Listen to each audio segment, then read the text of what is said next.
ମୁଁ ମୋ ସ୍ୱପ୍ନ ସୁନ୍ଦରୀ ପାଖକୁ ଯିବି ଆଉ ତାକୁ ପଚାରିବି ହେ ସ୍ୱପ୍ନ ସୁନ୍ଦରୀ ବୈଶାଖ ଆଷାଢ଼ ଶ୍ରାବଣ ସବୁ ଚାଲିଗଲାଣି ଫଗୁଣ ମାସ ଆସିଲାଣି ଫଗୁଣ ମାସରେ ଆମର ବାହାଘର ହବ ମୁଁ ବର ହେବି ଆଉ ସେମାନେ କନ୍ୟା ସାଜିବ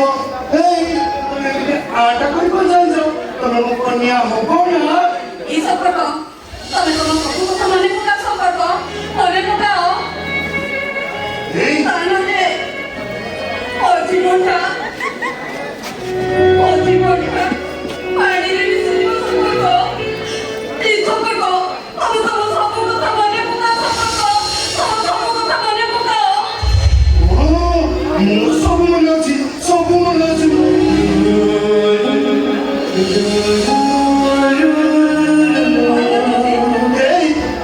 just 1 minute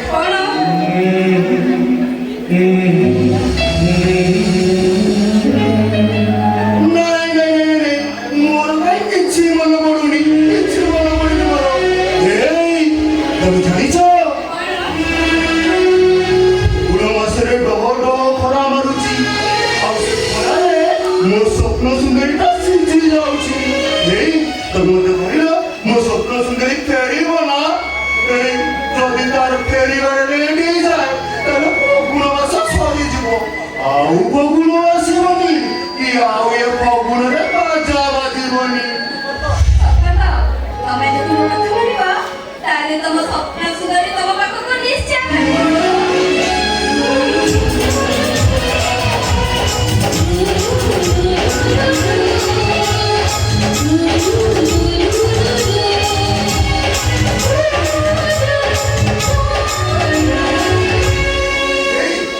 କହୁଛ এই ফগুণରେ ବାଜିବ ବାଜା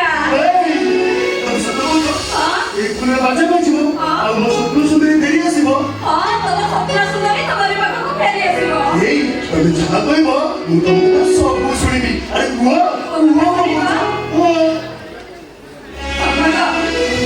ତମେ ହଉଛ ପ୍ରଫେସର ସମ୍ପକ ସାମନ୍ତରାୟ ସମସ୍ତଙ୍କୁ ଭଲ ଭାବରେ ହଉଛ ଗୋଟେ ଗୋଟେ ଅଦିନିଆ ଛଡ଼ ରଖୁଟା କଟି ଘରଟାକୁ ଭାଙ୍ଗି ନେଇ ସାକ୍ଷାତ କରିଦେଲ ମୋ ହୃଦୟ ନନ୍ଦନ କାନକୁ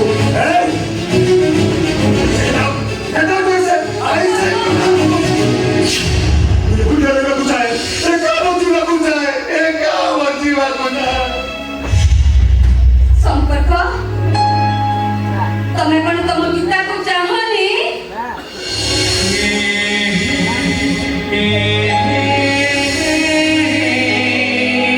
ତମେ କଣ ତମ ସେଇ ଫଗୁଣର ବାଜାକୁ ଚାହଁନି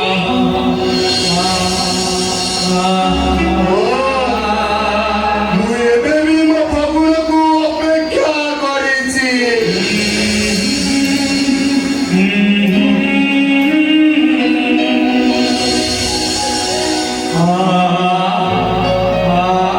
ଆଜି ମୋ ସ୍ୱପ୍ନ ସୁନ୍ଦରୀ କଥା ବହୁତ ମନେ ପଡୁଛି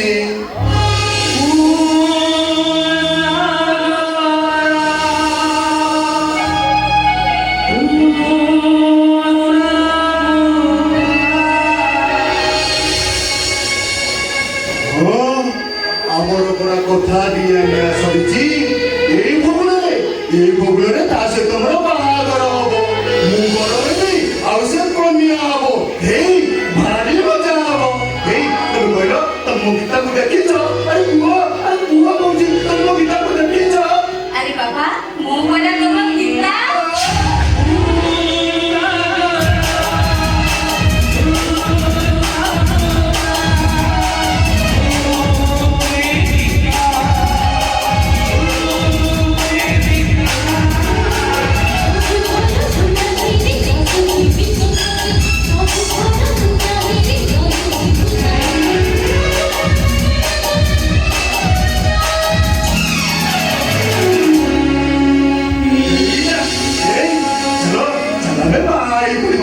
ଯଦି ଲେଟ୍ କରିବା ତାହେଲେ ଫଗୁଣ ମାସ ସରିଯିବ ଆଉ ଫଗୁଣ ଆସିବନି କି ଏ ଫଗୁଣରେ ଆଉ ବାଜା ବାଜିବନି ଆରେ ଚାଲ ଆମେ ବାହା ହେଇଯିବା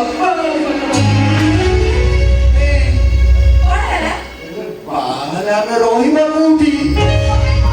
ମୁଁ କହିବି କୋଉଠି ରହିବା? ଦେଖିଲ ସେ ପଞ୍ଚବଟୀ ବନକୁ ଦେଖିଲ ଆମେ ସେଇଠିକି ପଳେଇବା। ସେଠି କେହି ନଥିବେ କେବଳ ତମେ ଆଉ ଆସିବ ଆଉ ତମେ ସେ ଚୋରି କରି ନେଇଯିବ।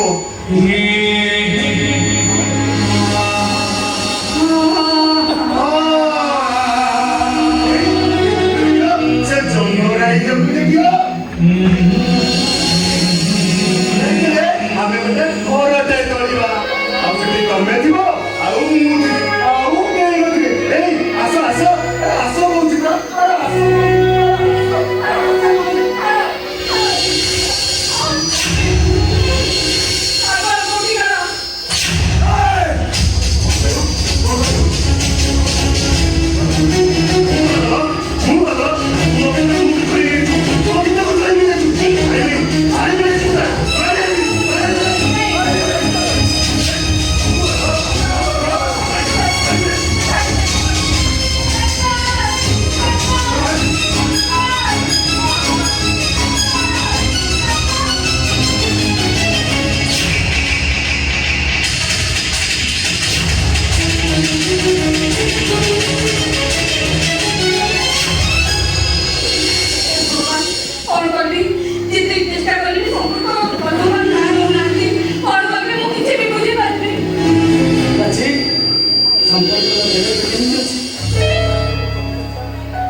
डॉक्टर कौन किसी सजेशन दी ना सजेशन ଦେଇଛନ୍ତି कौन सी सजेशन ଦେଇଛନ୍ତି ସମ୍ପର୍କ ପାଇଁ ଗୀତା ଦରକାର ଆଉ କୌଣସି ଝିଅ ଯଦି ଗୀତାରେ ସମ୍ପର୍କକୁ ମ୍ୟାରେଜ କରେ ତାହେଲେ ତାଙ୍କର କିଛି ଠିକ ହେଇପାରିବ। ପାଠ ତମେ କୁ ପାଠ ଏମିତି ଗୋଟେ ପାଗଳ ହୋଇ କିଏ କାହିଁକି ମ୍ୟାରେଜ କରିବ? अच्छा तमे मते गोटे कथा कहलो तमे राज को अरेस्ट कर सरिबा परे ताकू तमे छाड़ी देला काहे की देखो सेदिन आओ तापरे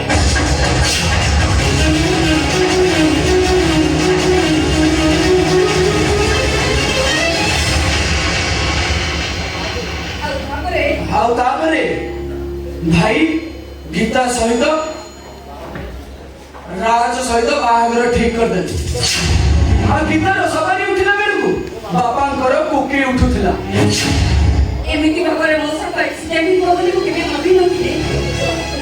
मते तो लागुची मो बापांकर एक्सीडेंट हे ताकू योजनाबद्ध भाबे एक्सीडेंट करी मारी दिया जाई ଭାଗବତ ସରଙ୍କ ଆକ୍ସିଡେଣ୍ଟ ହେଇଛି ଆଉ ଏଇଟା ମୁଁ ନିଜ ଆଖିରେ ଦେଖିଛି। ଭାଗବତ ସାର୍ ସମ୍ପର୍କ ବାଇକରେ ବସି ଥାନାକୁ ଯାଉଥିଲେ ଆଉ ତାପରେ ଗୋଟେ ପିକ ଭ୍ୟାନ୍ ଆସି ସମ୍ପର୍କ ବାଇକକୁ ପକାଯାଉ ଭାଗବତ ସାର୍ ପାଖରେ ପଡ଼ିଗଲେ କିନ୍ତୁ ସମ୍ପର୍କ ଦୂରକୁ ଝିଟିକି ପଡ଼ିଗଲା। ତାପରେ ପିକ ଭ୍ୟାନ୍ଟା ସିଧା ଭାଗବତ ସାର୍ଙ୍କ ମୁଣ୍ଡ ଉପରେ ମାଡ଼ିଯାଏ। କିଛି ଉପାୟ ନ ପାଇ ଧରିକି ମୋ ବାପାକୁ ଫୋନ କରିଥିଲି ए कथा गुड़ा मोर जमारू भी विश्वास होनी जमा विश्वास होनी देखो आई मोबाइल सारे नथिला ମୁଁ ବି ସେଦିନ ବଦଳ ହିସାବରେ ଦଉଥିଲି ମୁଁ ଯୋଉଟା ନିଜ ଆଖିରେ ଦେଖିଛି ସେଇଟା ହିଁ କହୁଛି। ना मोर कहा कथा भी विश्वास होनी ए केबे भी संभव नय केबे संभव नय ए ଆମେ ତ ଦେଖो ଦେଖିବ ଡକ୍ଟର ଆସିଲେ ଆମେ ଡକ୍ଟର ସହିତ କଥା ହେବା ଦରକାର ପଡ଼ିଲେ ଆମେ ତାକୁ ରାଞ୍ଚି ନେବା ବ୍ୟବସ୍ଥା କରିବା। ହେଲେ ଅପା ତମେ ଦି ଜଣ ଗୋଟେ କାମ କର ତମମାନେ ଏଇଠି ରୁହ ଡକ୍ଟର ଆସିଲେ ମୋ ଭିତରୁ ଟେଷ୍ଟ ଚେଞ୍ଜ କରିବି।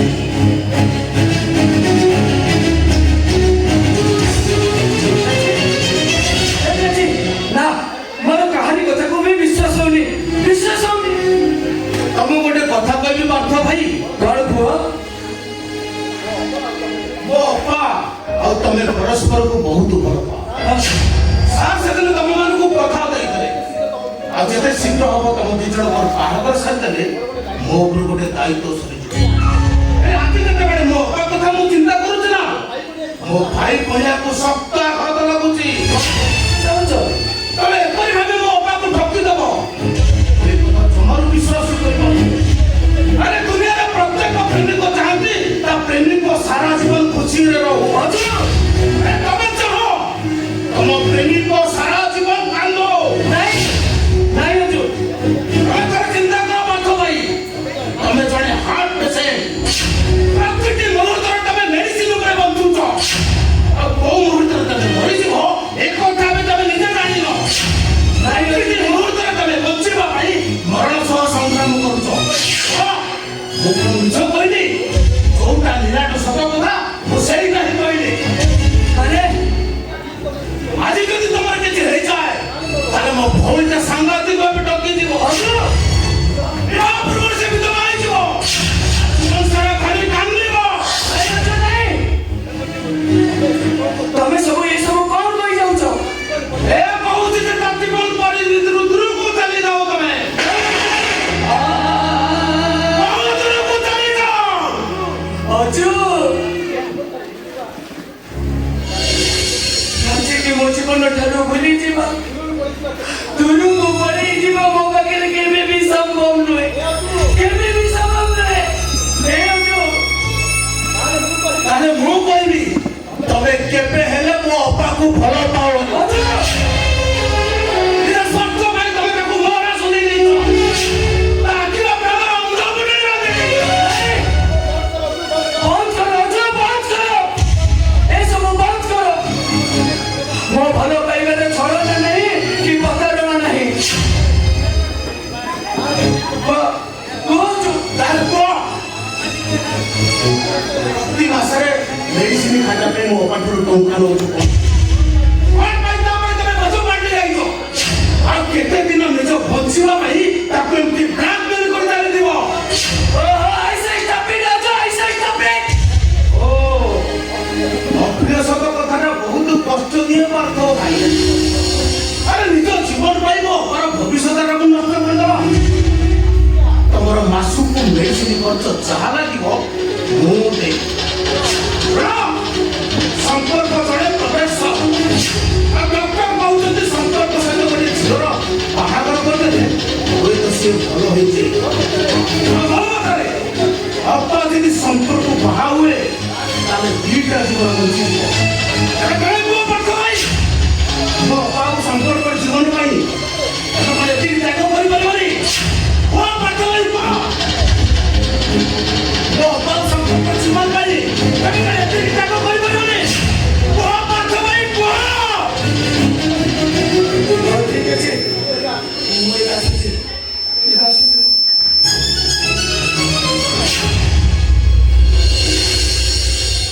କୁଆଡ଼େ କହୁଛ? ନାଇଁ ମାନେ ମୁଁ କଣ କହୁଥିଲି କି ମୁଁ ଆଜି କିଛି କଥା ଶୁଣିବିନି।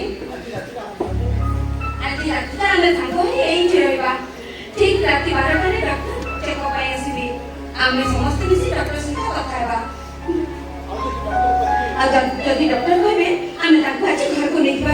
ଆଜି ଅଛୁ ହଁ ବା ନାଇଁ ମାନେ ମୁଁ କଣ କହୁଥିଲି କି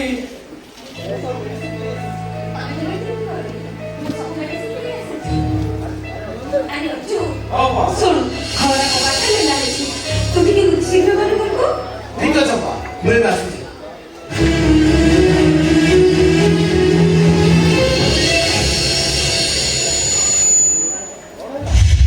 କଣ ହେଲା ସମ୍ପର୍କ? କଣ ହେଲା ପାଖ? ତମେ ଏମିତି ଚୁପ୍ ହେଇ ଠିଆ ହେଇଛ କାହିଁକି? ଡକ୍ଟର କଣ କହିଲେ?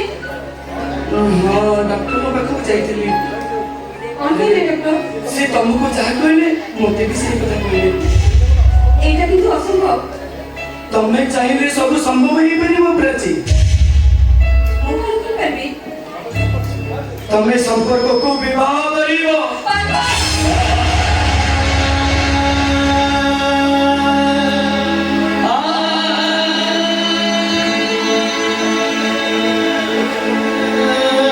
ମୁଁ ସତ କହୁଛି ପ୍ରାଚୀ, ତମେ ବି ସମ୍ପର୍କକୁ ବିବାହ କରିବ।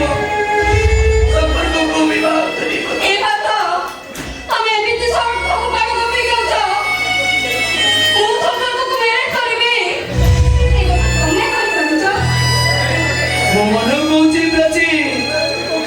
हृदय भी कहूँ तमें संपर्क को मैनेज कर संपर्क जीवन बंची जीव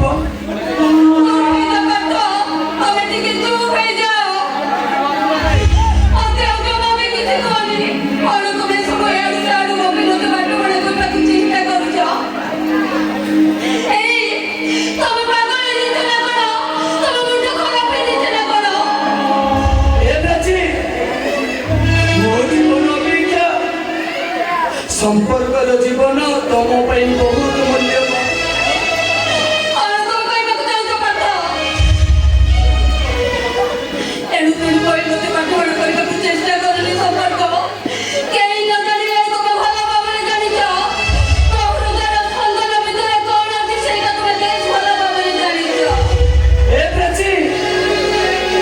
ठिकଣା ନଥିବା ଗୋଟେ ନିଶାରା ପକ୍ଷୀ ଭାଗମୀ ଜୀବନର ସାଥୀ କେବଳ ତମେ ପ୍ରାଚୀ କେବଳ ତମେ ତାକୁ ସାହାଯ୍ୟ କରିବା ତମର ହଉଛି ପ୍ରଥମ କର୍ତ୍ତବ୍ୟ ଆଉ ମୁଁ ତ 2.5 ଦିନର कोई दिन तुम हाथ छाड़ी मु चली जीवी से कथा मु जानिनी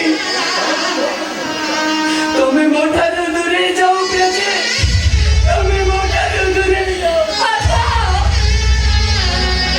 हम तुम्हें যদি মো কথা न रखिबो ताले मु मेडिसिन खाइबा बंद कर তুমি এমনি নিষ্পত্তি নিওনি मु शेष निष्पत्ति नहीं सारी तमें जो दिन संपर्क मधु वेश साजिब से दिन मु तुम मधु वेश देखा आसी